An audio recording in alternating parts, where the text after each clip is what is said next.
Khan Shalom Akyam. I want to give all praise, honor, and glory unto Yahweh, Bahasham, Yahweh Shai, Bahasham Rakakwadash. Double honors to the elder apostles of Great Millstone who teach and rule well, and Shalom to the sincere Akyam, furnish truth and sincerity.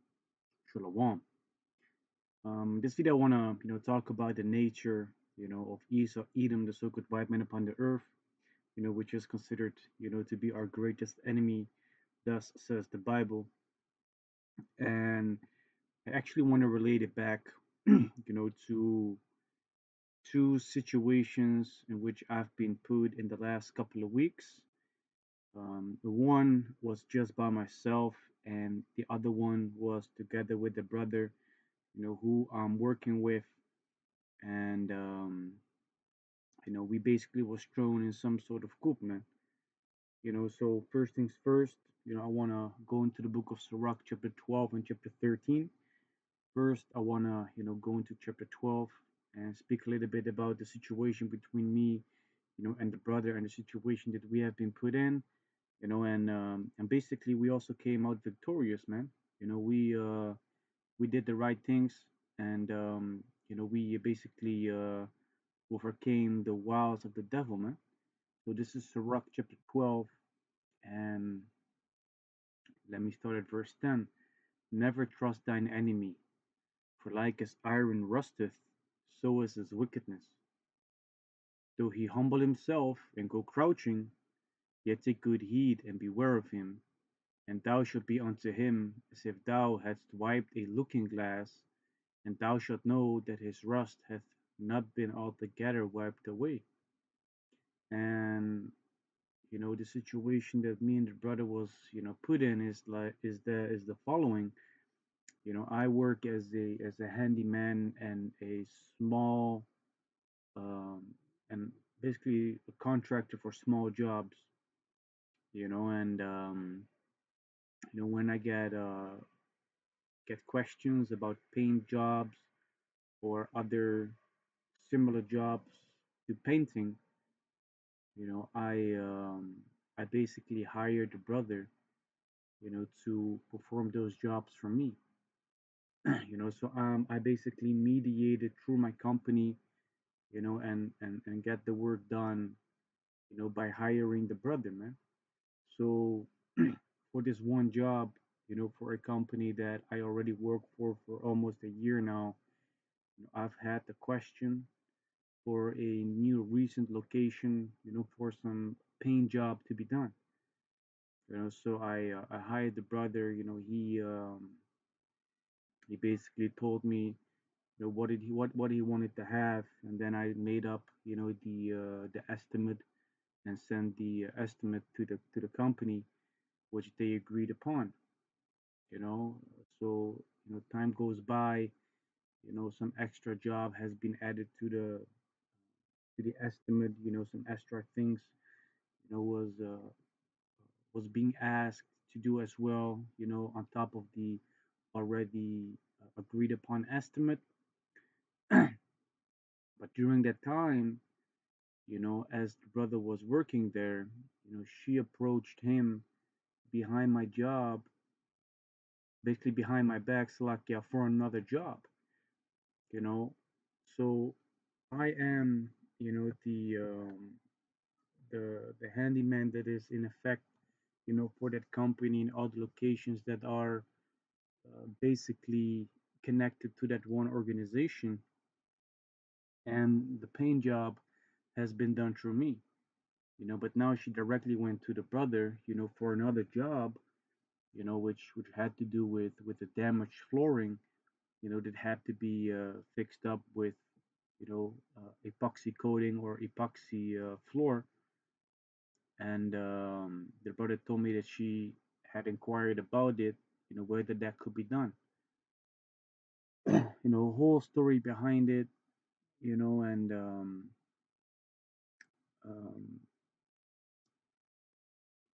the end came of the paint job, to be fully done. So she required of him directly to get the estimate. So I was like, that's kind of strange, that she wants to do it, directly through you. Because I hire you, I work also for the company as that handyman. I have the contract and everything, and she's directly going to him. But the point is, if I was being approached, by the company or the project leader for that specific location, about him being able to do the job, it would have been a different situation. She would have approached me and said, "Yeah, of course, he can have the job." But the way that she handled the whole thing, was kind of disrespectful towards me, you know, which in that way it's not supposed to happen, man. And me and the brother both agreed upon that, you know. So last week Monday, I approached her, that I overheard the brother, and he told me that she approached him for a job and that she did not, directly go to me and things like that. So she said, yeah, he works for himself, so there's no reason why I can't do it. So she made a whole scene about it. Brother told her also in her face, this is not how we work, this is not how we deal. And also spoke to another project leader about the situation, and he basically said that's not how we work, that's not how things are supposed to be done, And as she was talking with the brother, she really came in some sort of humble way that she didn't intend it in that way and in that fashion for it to come over like that. The things would be done behind my back. But something that she does not know that the brother informed me about is that basically she told him that I don't need to make a buck for every work that is being done, for the company, you know. So she comes in a very humble, quote unquote, meek way, but actually there's wickedness behind it, man. There's wickedness behind it. So let me look up that scripture.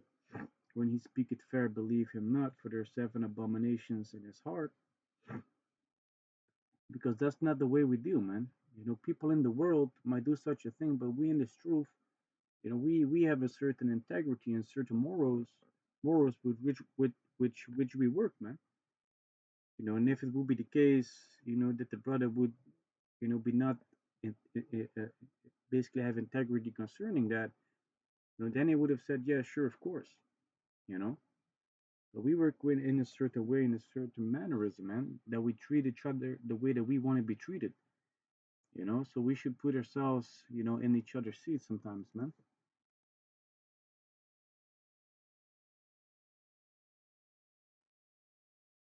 This is Proverbs chapter 26, verse 25. When he speaketh fair, believe him not, for there are seven abominations in his heart. So Edomites, they want to talk in a very smooth, gentle, positive, promising way, but we should be mindful of actually the things that they pour out of their lips, man. Because there's wickedness still within their mind. It might be that because she was confronted right now, that she's gonna look at everything now sideways and in a different uh, um, frame of mind. Really looking for like things, to basically complain about and trying to mess me and the brother up, man. But hey, Yaratazar, we responded and dealt accordingly with the whole situation, you know.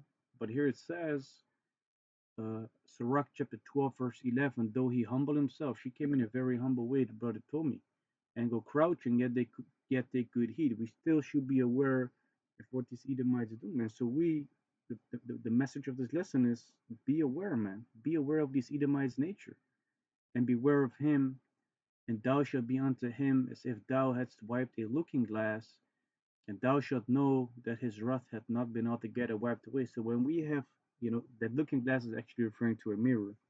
When we in the ancient days would have a mirror and we would wipe it clean, take away the rust, we should basically expect the rust to come back, you know, because that's what's gonna happen, man. You know, because that is what is gonna happen with these people. The wickedness is gonna come back. So there's already, the brother already said that he isn't really feeling like, fixing up the floor.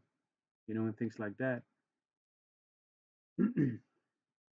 But we should be very mindful and very aware of what is going on, you know, especially concerning the people that we're dealing with at our jobs that might be in higher positions than us.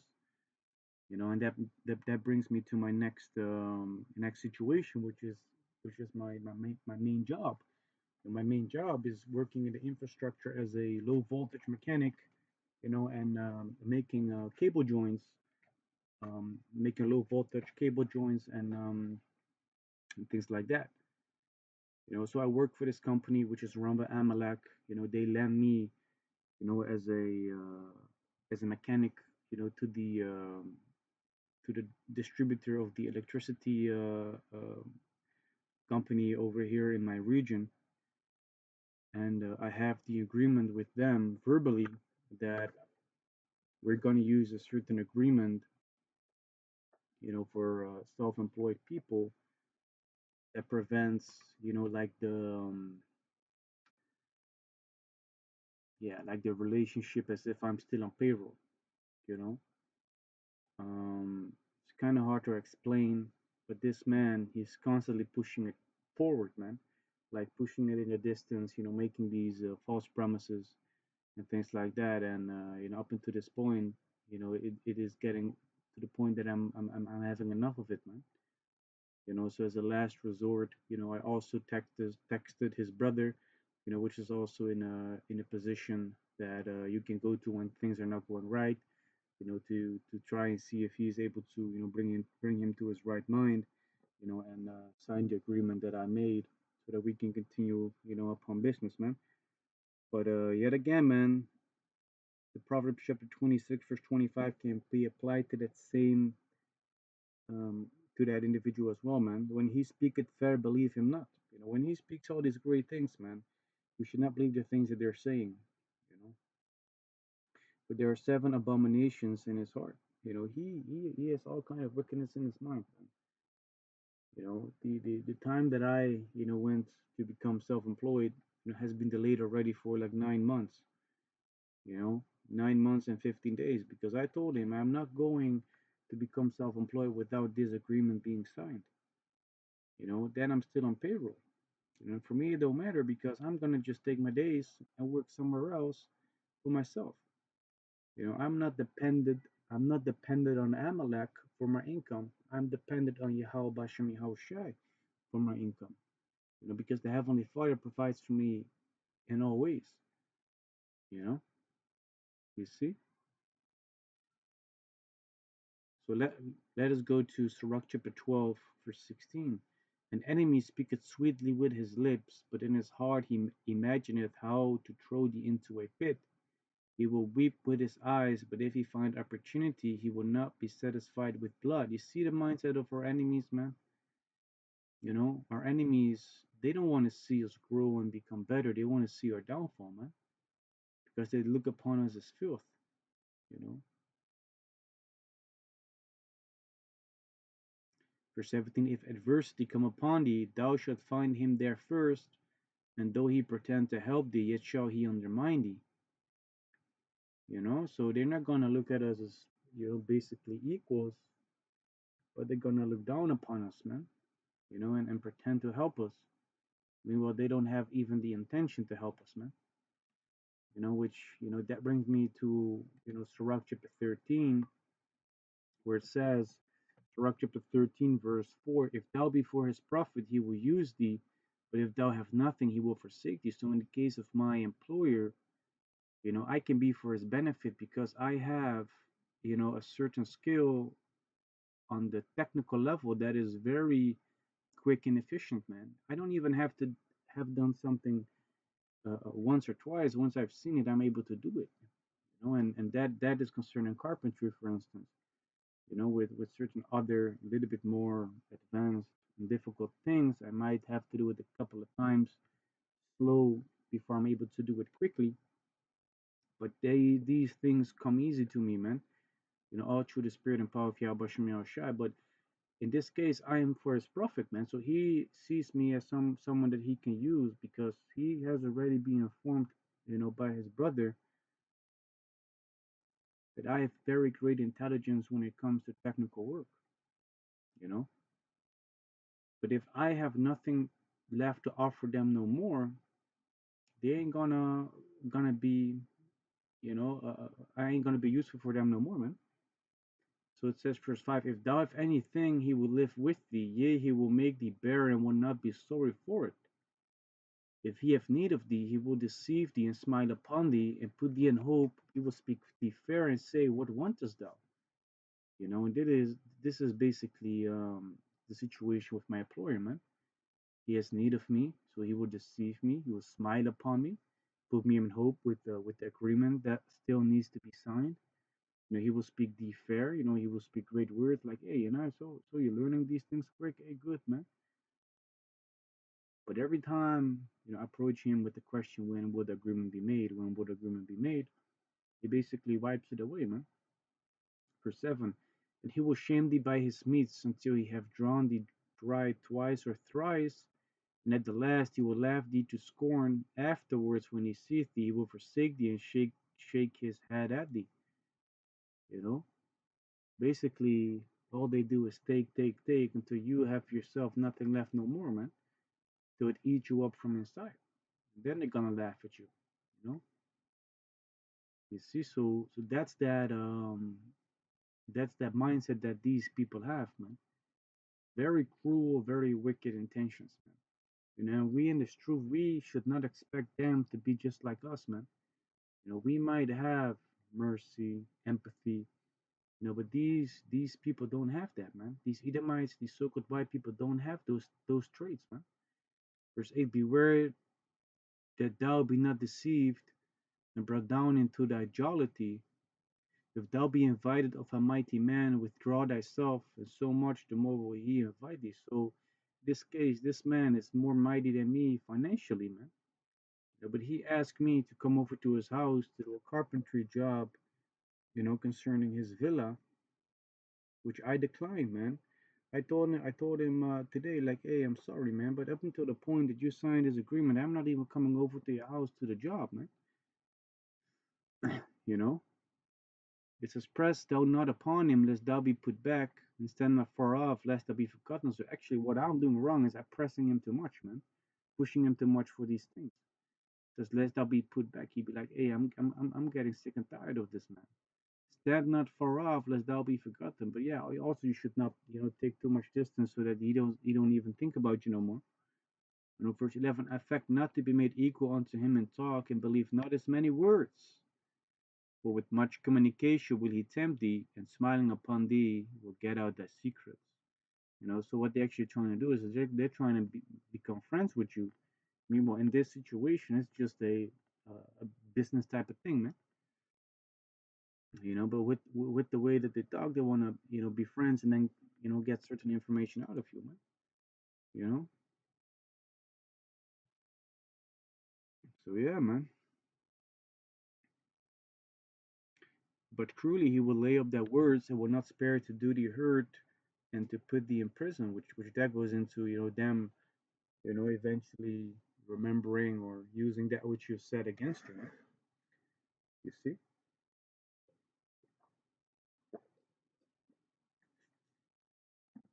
verse 13: observe and take good heed, for thou walkest in power of thy overthrowing. When thou hearest these things, awake in thy sleep. You know. So we should be very how I say it um observant of the situation around us, with especially the people that we work with, that are our enemies, man. The so-called white people. You see, because these people they have nothing but wickedness within them, man. And even though they might have some positive things to show you, in their mannerisms, their characteristics for a little while, that wickedness will come out, man. If things go good, then they will be good. But if things go sideways, they turn into demons, man. You know. So yeah,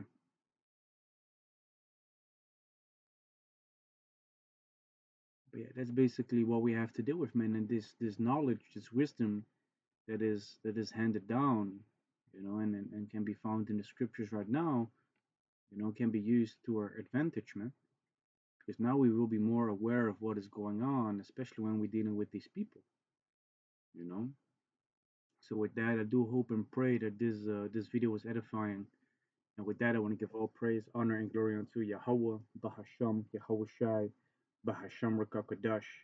Double honors to the elder apostles of Great Millstone who teach and rule well, and shalom to the sincere Akiam to spread his truth and sincerity.